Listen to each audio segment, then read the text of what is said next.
Okay, so dear student, in this class we discuss about the Gauss law and its application.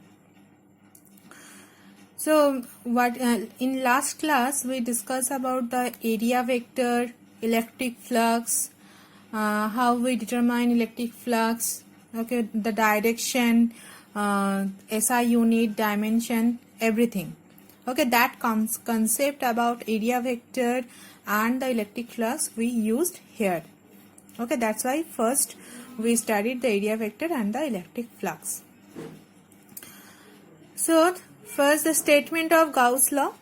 What is the statement of Gauss law? It states that the total flux through a closed surface. You remember this one, whenever you apply the Gauss law, you have to consider closed surface. That means this law or this theorem applicable only for a closed loop or closed surface. If there is a no closed surface or no closed loop, this law is not applicable. Okay, so it states that the total flux through a closed surface is 1 by epsilon naught times the net charge enclosed by the closed surface.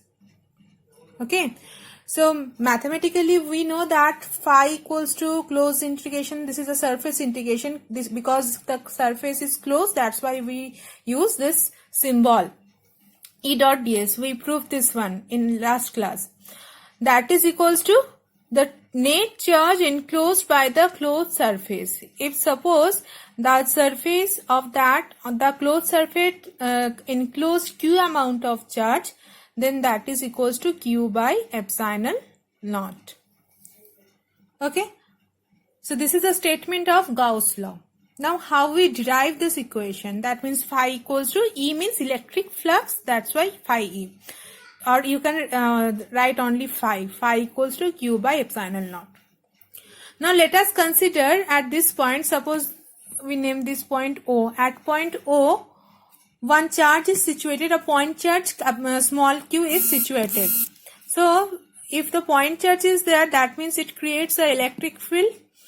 So as per Gauss law, first of all we consider a closed surface around this charge. That means this is a source charge around this source charge. And around the point charge, this is a spherical Gaussian surface. That hypothetical closed surface enclosing a charge is called Gaussian surface. Okay. Whatever the closed surface we consider, that is called Gaussian. Because we apply Gauss law, that's why hypothetical closed surface is called Gaussian surface. So for point charge, this is a spherical shape. So this is a spherical Gaussian surface. So as per earlier, first of all we consider a small area element of that sphere, that is ds. And we know that the area vector always perpendicular to the surface. So this direction ds, and this electric field direction also same. Through any point of this sphere, if you consider here, so electric field direction also be this side and area vector also this side. If you consider this side, small area amount, then electric field and area vector both are in the same direction. So we can conclude that the angle between electric field vector and the area vector is 0. That means theta equals to 0. So the flux through this small area element ds, this is also very small because we consider only this particular area.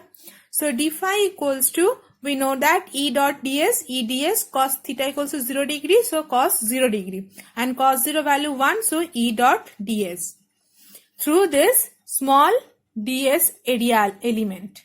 Now if we consider this whole surface sphere is a sum of this small area element ds.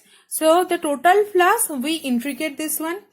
So phi total flux through this whole sphere is phi equals to closed integration d phi. Now d phi value we get here E ds, because wherever you consider this small element you get the same value E into ds. So closed integration E ds. So E, that is the area of the sphere, and area of the sphere is 4 pi r square. And we know that from the definition of electric field, E equals to, or due to this point charge, whatever the electric field we get, the expression is 1 by 4 pi epsilon naught q by r square. R is the radius of this spherical Gaussian surface. So we put here, so we get cancel both side. This r square cancel, 4 pi cancel. So we have phi equals to q by epsilon naught. So Gauss law is proved. Okay. So you remember Gauss law is applicable only for the closed loop, and whenever you calculate or whenever you apply the Gauss law, you have to consider a closed surface around or enclosing a charge, and that surface is called Gaussian surface. It is not all times it is not a spherical surface. That depends upon the charge. What is the nature of the charge? Okay, or then it depends upon the situation. Now here this epsilon naught is a permittivity of a free space. Now if this charge is placed in any dielectric medium, then what will be the expression? The expression is phi equals to q by only epsilon. Okay, and epsilon equals to, we know that k into k is the dielectric constant, k into epsilon naught. So if any dielectric medium is there, then you write this expression. If any free space or any air medium is there, then you can write this expression, phi equals to q by epsilon naught. Clear? Now in this chapter, at first we derive one law related to electric charge, that is Coulomb's law. Okay, this is a basic of this chapter, this law, Coulomb's law. So now that Coulomb's law we can derive from this Gauss law. How? Same diagram. Here I just take the ds, that here in this direction, and here in that direction. Here we considered a small area element ds, and q is a point charge and it is situated at the origin. Suppose this is O. R is the vector. So electric field vector and the area vector same direction, that means theta equals to 0. So through this small area element, the electric flux d phi equals to, we get E dot ds. Now here q is a source charge, it creates the electric field. Okay, so total flux through this spherical Gaussian surface, phi equals to E dot ds, E ds, close integration ds, that, and the area of this ds is 4 pi r square. So E into 4 pi r square. Okay. Now from the definition or statement of Gauss law, we have phi equals to q by epsilon naught. Now equation 1 and equation 2, both are the equation of phi, that means electric flux, total electric flux. So we can write this E into 4 pi r square, that is equals to q by epsilon naught. So E equals to, we get 1 by 4 pi epsilon naught q by r square. Now from the definition of electric field, what is the definition of electric field? E equals to F by q naught. This q is a test charge. That means if you bring any other charge inside this field, it force is experienced by this test charge q0 or q naught, and that q naught we written over here. So E equals to F by q naught. So F equals to q naught into E. And from equation 3 we get the expression of E. So we put it here. So we get q naught by 4 pi epsilon naught r square. So this expression F equals to 1 by 4 pi epsilon naught q naught by r square. This is nothing but the Coulomb's law. So we can derive Coulomb's law from Gauss law in this way. First of all, we consider a small amount area element. Through this area element, we find out a small amount of electric flux. Okay. Now the total electric flux. Now from the statement of Gauss law, phi equals to q by epsilon naught. These both equations are equal.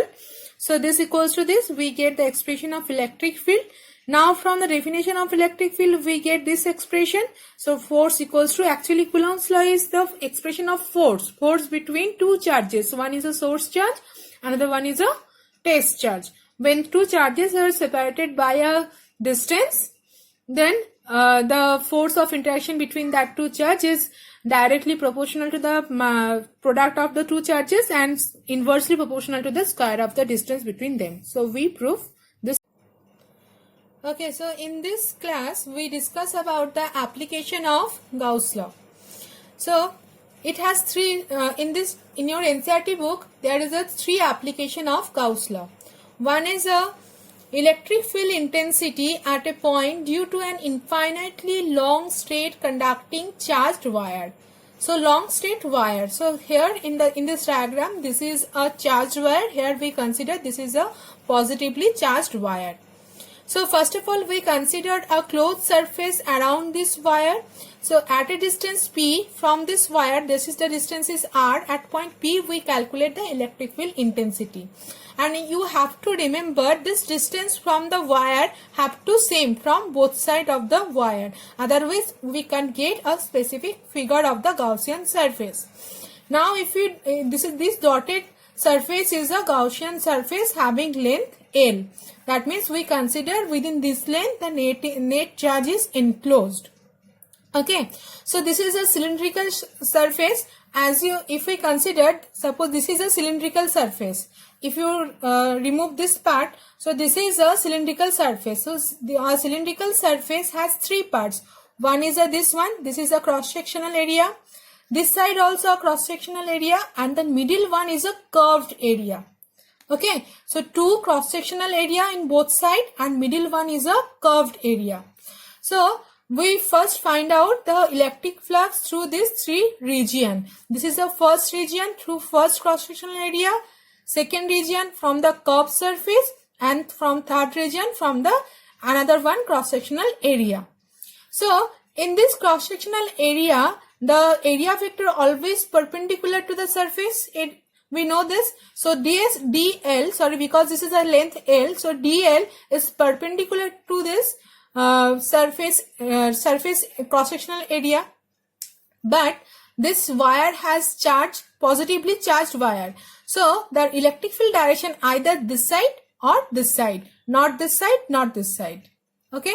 So here from this first region, the electric field direction in this side.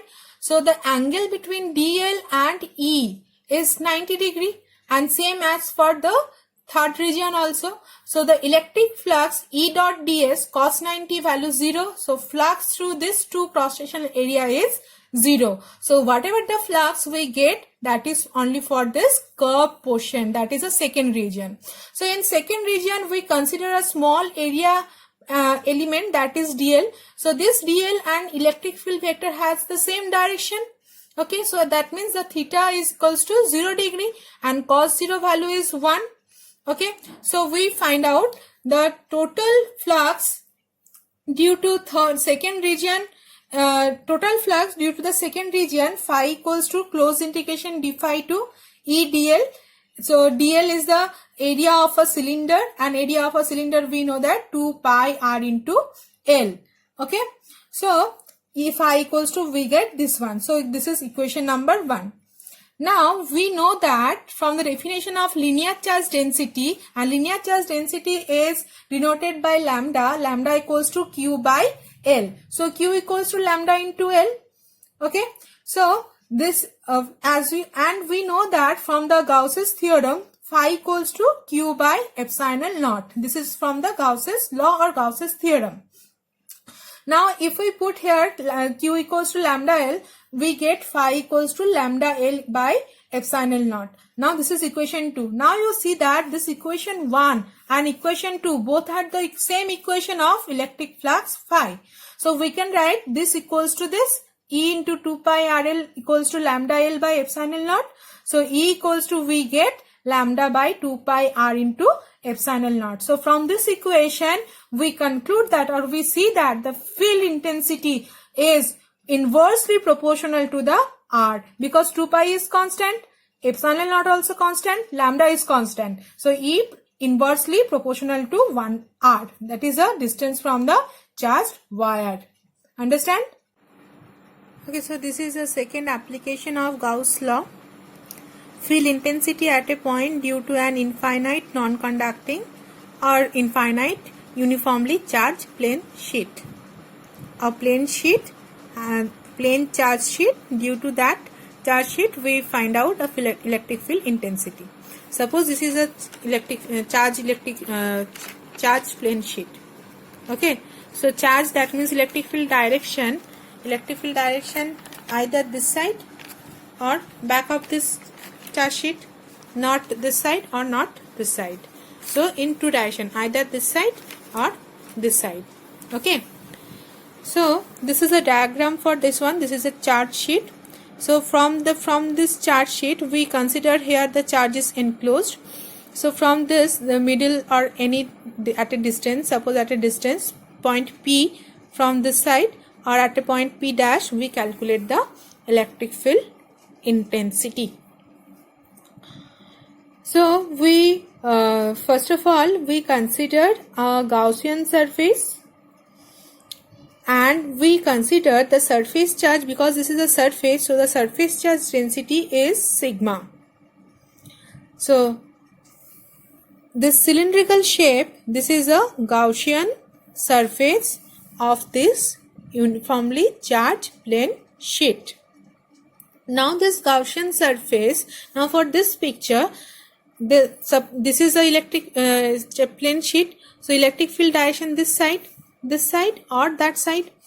So in this cylindrical shape of this Gaussian surface also has three surfaces or three region. Two is a cross-sectional area. The cross-sectional area is A, we consider here, and the one is a curved area.